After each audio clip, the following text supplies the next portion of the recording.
समाजवादी party join की है, क्या कहना चाहिए? देखिए, यूपी में ये होता रहेगा, ये शुरुआत है। जिस पार्टी को ओपिनियन पोल में ये बताया गया है कि वो सत्ता में आ रहे हैं भारी बहुमत से, और उस पार्टी के लोग मंत्री विधायक छोड़कर जा रहे हैं, उसका मतलब क्या है? आप इस प्रकार से कितने भी पोल करिए, सर्वे करिए, आपके फेवर में दिखाइए, लेकिन जमीनी हकीकत अलग है। स्वामी प्रसाद मौर्य के बारे में लोग बताते हैं कि उनको हवा का रुख, हवा का अंदाज सबसे पहले समझ जाता है। यूपी के राजनीति, वो हारने वाले पार्टी में कभी रहते नहीं या डूबने वाली पार्टी के साथ कभी बैठते नहीं, ये उनके बारे में बताया जाता है। ओबीसी के बड़े नेता है, तो अगर ये भी लोग छोड़कर चले गए हैं बीजेपी को, विधायक जा रहे हैं, लोग जा रहे हैं, एक तरह से निराशा है पार्टी में, तो मुझे लगता है कि जरूर उत्तर प्रदेश परिवर्तन की ओर, राजनीतिक परिवर्तन की ओर बढ़ रहा है। कल सर शरद पवार जी ने भी यही बात कही कि उत्तर प्रदेश में परिवर्तन होगा और एनसीपी समाजवादी पार्टी के साथ अलायंस कर रही है। देखिए, कर रहे हैं, करने दो उनको, तो कांग्रेस को भी साथ लेना चाहिए, एक साथ मिलकर लड़ना चाहिए। अगर लड़ाई है और बड़ी लड़ाई है, छोटी लड़ाई नहीं है, तो उनको सबको साथ लेकर जाना चाहिए। सब ये चाहते हैं कि उत्तर प्रदेश में बहुत जोरदार तरीके से सत्ता बदल हो, परिवर्तन, ये सबकी मंश है। लेकिन अलग अलग लड़ने से कोई अच्छा निर्णय नहीं मिलेगा। आज अखिलेश यादव जी का मैं देख रहा हूं, लोग उनके समर्थन में भारी मात्रा में सामने आ रहे हैं। और भी पार्टियां हो सकती है, मायावती जी का कोई अस्तित्व नहीं दिख रहा है, लेकिन फिर भी मायावती जी नहीं, बसपा ने भी हाथ मिलाना चाहिए सबके साथ। अगर आपको देश को बचाना है, उत्तर प्रदेश को बचाना है, तो ये लड़ाई करनी होगी और सभी गिले शिकवे मतभेद भूलकर हमको एक साथ आना पड़ेगा।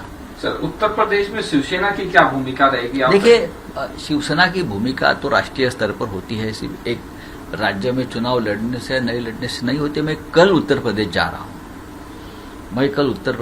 हूं, पश्चिमी उत्तर प्रदेश में मैं लोगों से मिल रहा हूं।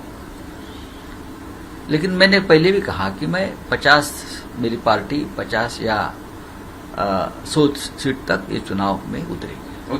सर, मराठीमध्ये सांगा स्वामी प्रसाद मौर्य बघा की सर्वे येत आहेत, ओपिनियन पोल येत आहेत, ते भारतीय जनता पक्षाच्या बाजूने येत आहेत, आणले जात आहेत। ओपिनियन पोलवरती काही होत नाही, अजून निवडणुकीला वेळ आहे। उत्तर प्रदेशच्या ओपिनियन पोलमध्ये असं दाखवण्यात आलं आहे की भारतीय जनता पक्षाला संपूर्ण बहुमत मिळेल, 2/3, तरीही त्या पक्षातले मंत्री, आमदार हे पक्ष सोडतायत आणि अखिलेश यादव यांच्या पक्षात जात आहेत। याचा अर्थ समजून घेतला पाहिजे। ज्या स्वामी प्रसाद मौर्य यांचा आपण उल्लेख केला, त्यांच्याविषयी असं सांगितलं जातं की त्यांना उत्तर प्रदेशच्या राजकारणाची दिशा सगळ्यात आधी कळते की लोकमत कुठल्या दिशेने चाललंय। ते कधी हरणाऱ्या पक्षात राहत नाहीत, बुडणाऱ्या नौकेत बसत नाहीत, ताबडतोब ते ती नौका सोडून बाहेर पडतात। त्यांनी बीजेपी सोडली, याचा अर्थ भारतीय जनता पक्षाचा पराभव होतो। सर, एनसीपी तर अलायन्स होणे दो, अलायन्स होऊ द्या। अनेक लोकांचं गठबंधन तिथे चालू आहे, पण सगळ्यांनी एकत्र येणं गरजेचं आहे। अखिलेश यादव यांना खूप चांगलं समर्थन मिळत आहे असं लक्षात आलंय, पण भारतीय जनता पक्षाची लढाई जी आहे ही राजकीय दबाव, पैसे, ताकद, सत्ता अशी एक विषम लढाई जरी असली तरी अखिलेश यादव यांच्या नेतृत्वाखाली सगळ्यांनी एकत्र येणं गरजेचं आहे। मी तर म्हणेन मायावतीने सुद्धा उतरलं पाहिजे या सगळ्या लढाईमध्ये। मायावती का शांत बसल्यात मला माहित नाही। सर, यूपीमध्ये शिवसेनाची काय भूमिका होती? यूपीमध्ये बघा, शिवसेनेची भूमिका ही राष्ट्रीय स्तरावर कायम राहते। निवडणुका जिंकण्यावर, लढण्यावर, हरण्यावरती भूमिका ठरत नाही। मी उद्या चाललोय उत्तर प्रदेश, पश्चिम उत्तर प्रदेशमध्ये उद्या माझा दौरा आहे। लोकांना भेटणार आहे. कदाचित मी राकेश टिकेत यांनाही भेटेन उद्या, त्यांची जर ते त्या भागात असले तर त्यांची भेटण्याचं आमचं साधारण बोलणं सुरू आहे. पण आम्ही 50 ते 100 जागा लढू.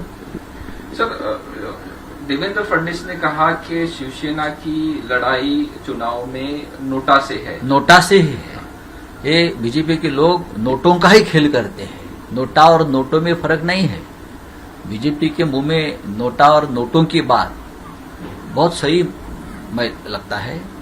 जिस तरह से वहां नोटों का इस्तेमाल हो रहा है गोवा में, तो हमारी लड़ाई उनके नोटों से ही होगी. नोटा का क्या करना हम देख लेंगे. नोटा और नोटो एक ही है. महाराष्ट्र से कितने नोट जा रहे हैं, कौन लेके जा रहा है, कैसे लेके जा रहा है, कहां कहां वो नोटों को और नोटों को डिस्ट्रीब्यूट किया जा रहा है. महाराष्ट्र में भी 2014 में यही इस्तेमाल हुआ. तो नोटा और नोटों की बात हमारे सामने मत करो. आपके नोटों से हमारी लड़ाई जारी रहेगी. तर मराठीमध्ये सांगा सर, देवेंद्र फडणवीस सांगा. नाही, देवेंद्रजी फडणवीस हे गोव्याचे प्रभारी आहेत. गोव्यात ते उभे आहेत. गोव्यात ते गेल्यावर भारतीय जनता पक्षाच्या एका मंत्र्यांनी राजीनामा दिला, मायकल लोबो यांनी. कारण काही असतील. एक आमदार आहेत प्रवीण झाटे, त्यांनी राजीनामा दिला, तेही सोडून गेले. त्यांचं म्हणणं आहे की शिवसेनेची लढाई ही नोटांशी आहे. नोटा आमची लढाई नोटांशीच आहे तुमच्या. कारण आम्हाला खात्री आहे की ज्या प्रकारे गोव्याच्या राजकारणामध्ये नोटांचा पाऊस पडतो आहे, विशेषतः महाराष्ट्रातून कशा नोटा चालल्या आहेत, कोणत्या मार्गाने चालल्या आहेत आणि त्या कुठे जिरवल्या जातात आणि पचवल्या जातात याची सगळी माहिती आमच्याकडे आहे. आणि त्या नोटांचा हिशोब आम्ही तुम्हाला गोव्यातच देऊ.